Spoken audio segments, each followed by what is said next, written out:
안녕하세요. 작은기업 사장의 도서관의 이국섭 작가입니다. 오늘은 지난 시간에 이어서 재즈처럼 혁신하라 2부 책 속의 내용을 좀 더 자세하게 소개해 드릴까 합니다. 지난 시간에 말씀드린 르네상스 그리고 산업혁명 또한 마찬가지입니다. 박학다식하고 열정적인 과학자요 발명가이며 시인이자 의사였던 에라스무스 다윈은 동료들과 함께 루나 소사이어티라는 모임을 만들었습니다. 한 달에 한 번 보름달이 뜰 때 모임을 가진다는 의미에서 지은 이름인데, 루나 소사이어티는 당대 저명한 과학자와 예술가 철학자들의 사교 클럽이었습니다. 전기기관을 발명한 제임스 와트, 산소를 발견한 조지프 프리스틀리, 기체등불을 발명한 윌리엄 머도, 또 토머스 제퍼슨과 벤저민 프랭클린 등이 이 모임의 회원이었습니다. 지식을 공유하고 서로에게 영감 그리고 통찰력을 제공함으로써 수많은 발명품들이 쏟아져 나왔고 새로운 기술과 철학 사상이 만들어진 것입니다. 생전에 피터 드러커는 기업의 최고 충부로 갈수록 다양한 의견을 더욱 자유롭게 표출할 수 있어야 하는데, 실제로는 오너 혹은 경영자와 소위 코드가 맞는 사람들로 채워지는 상황을 한탄하면서 아무도 이의를 제기하지 않는 의사결정은 진정한 의사결정이 아니며, 이는 마치 아무도 숙제를 해오지 않은 교실과 같다고 역설했던 것입니다.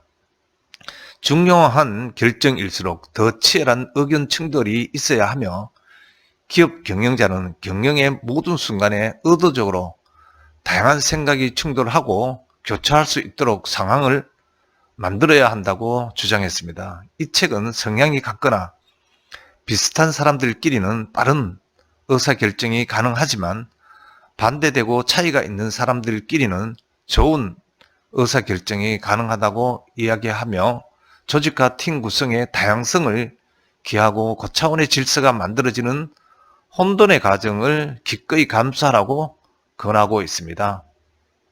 강점과 기회의 스파크에서는 의도적으로 충돌하고 교차하고 통섭적으로 공부하고 지루하고 고된 시간을 인내하라고 알려주고 있습니다. 스티브 잡스가 주축이 된 픽사와 세계적인 초거대 기업 구글을 살펴보면, 이들은 단지 개성 넘치는 개인 오피스와 무제한의 자율만으로 탁월한 작품들을 쏟아내는 것으로 볼 수 있을까요? 아닙니다. 픽사는 개성 넘치는 오피스와 동시에 작업의 단계마다 팀원들의 크로스체크, 코멘트를 받는 프로세스로 화제를 불러온 회사입니다. 아이디어의 초기 단계에서부터 작은 단위로 일을 쪼개고 그 단계를 거칠 때마다 수많은 동료들 앞에서 아이디어와 일의 상황을 리포트하고 거침없는 지적과 질문을 하고 확인하고 또 다른 아이디어 또는 다른 의견들을 교환했던 것입니다. 이처럼 의도적인 충돌을 일으키고 교차하게 함으로써 아이디어는 완성 단계로 나아가고 새로움을 더하게 되는 것입니다. 구글 또한 마찬가지입니다. 밤 10시간 넘은 시간에도 새로운 아이디어가 떠오르면 자고 있는 동료를 깨우고 회사 소통장에 아이디어를 올립니다. 그것을 바탕으로 다른 이들의 수십 수백 가지 의견이 달리게 되는 것입니다. 구글은 그 의견을 하나하나 경청하고 받아들이는 과정에서 더 높은 수준의 아이디어로 발전해 나갔던 것입니다.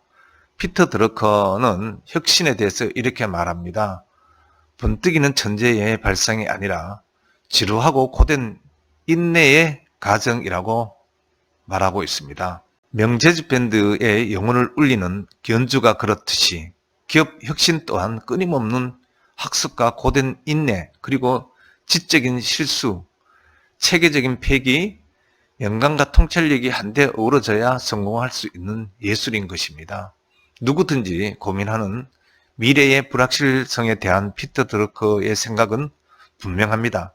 그는 미래를 예측하는 가장 좋은 방법은 미래를 창조하는 것이다 라며 이미 발생한 것이 제공하는 잠재적인 기회에 초점을 맞춤으로써 미래가 예측의 대상이 아니라 창조의 대상임을 분명히 말하고 있습니다. 그리고 혁신에 대한 드러커의 접근 방식은 4가지 질문을 통해 이해할 수 있습니다.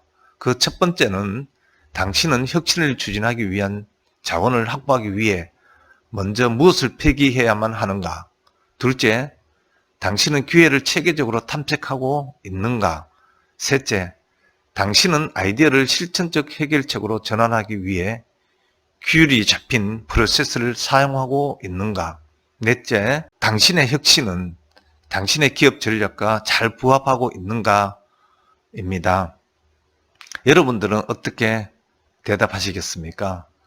단지 대답만이 아니고 실행도 할 수 있는 기회를 가졌으면 좋겠습니다. 또한 피터 드러커는 효과적인 의사결정의 방법으로 7단계를 제시했습니다. 1단계는 의사결정이 필요한지를 결정하라. 2단계는 문제를 분류하라. 3단계는 문제를 정리하라. 4단계는 무엇이 옳은지를 정하라. 5번째 단계는 다른 사람들이 의사결정을 받아들이게 하라. 6번째 단계는 행동을 의사결정과 연계하라. 7번째 단계는 의사결정과 나타난 실제 결과를 비교하라입니다. 경영의 새로운 하도는 영감과 통찰력입니다. 어떻게 재즈의 감각으로 충만한 재즈 컴퍼니를 만들 것인가 라는 물음을 고민해 보는 기회를 가졌으면 좋겠습니다. 현재 수많은 사람들이 일하는 직장의 모습은 오케스트라에 가깝습니다. 구성원 제각각 충분히 훈련된 업무 능력을 갖고 있습니다. 지휘자인 리더의 진두 지휘 아래 모든 구성원들은 주어진 악보대로 정확하게 연주하고 지휘자로부터 허락된 범위 안에서 재량권을 가집니다. 모든 결정권은 지휘자 한 명에게 집중되어 있는 것입니다. 판단과 결정이 한 사람에게 집중되어 있는 것은 하중이 높은 위험천만한 상황이라 할 수 있습니다. 이 책은 이처럼 답보 상태에 빠진 경영에 대한 돌파구이자 가능성을 재즈의 정신을 통해 제시하고 있습니다. 무수히 많은 재즈 뮤지션들이 경청하고 받아들이고 존중하는 태도를 견지하면서도 동시에 규정된 틀과 정해진 간섭, 익숙한 연주 방식을 거부하듯이 재즈는 매번 다른 연주를 위해 끊임없이 자기 성찰과 자기 혁신의 과정을 반복합니다. 재즈의 생명력은 재즈 정신에 있고 이는 곧 혁신의 정신입니다. 이 책에서는 그 어느 때보다 스마트한 대중과 공감하고 설득하기 위해 필요한 것은 과학적 사고를 뛰어넘는 자유로운 상상력과 통찰력이라고 이야기하고 있으며 재즈 정신으로 충만한 재즈밴드 같은 조직으로 탈바꿈할 것을 제안하고 있습니다. 인터넷 세상을 넘어 모든 것을 창조하는 아이디어는 정해진 규칙과 악보를 벗어난 자율적인 틈에서 나오는 것입니다. 이미 옛것이 된 악보를 들여다보는 것으로는 답을 찾기 힘든 시대가 되었습니다. 논리와 분석으로는 귀결될 수 없는 영감을 통해 전fu된 아이디어, 자발적인 방식으로 생겨난 직관에 의한 즉흥적인 해답이야말로 스마트한 대중과 교류할 수 있는 진정한 경영의 열쇠가 아닌가 싶습니다. 죽은 대가의 이론을 살아있는 이론으로 바꿔놓은 통섭적인 시도로 만들어진 재즈처럼 혁신하라는 좀처럼 길을 찾을 수 없는 혼돈과 불확실의 경영 환경에서 새로운 해법을 찾는 경영자를 위한 충분히 흥미롭고 충분히 새롭고 충분히 유익한 경영서가 될 것입니다. 여러분들도 기회가 된다면 보다 자세한 필독을 권해드리면서 오늘의 책 소개를 마칠까 합니다. 고맙습니다.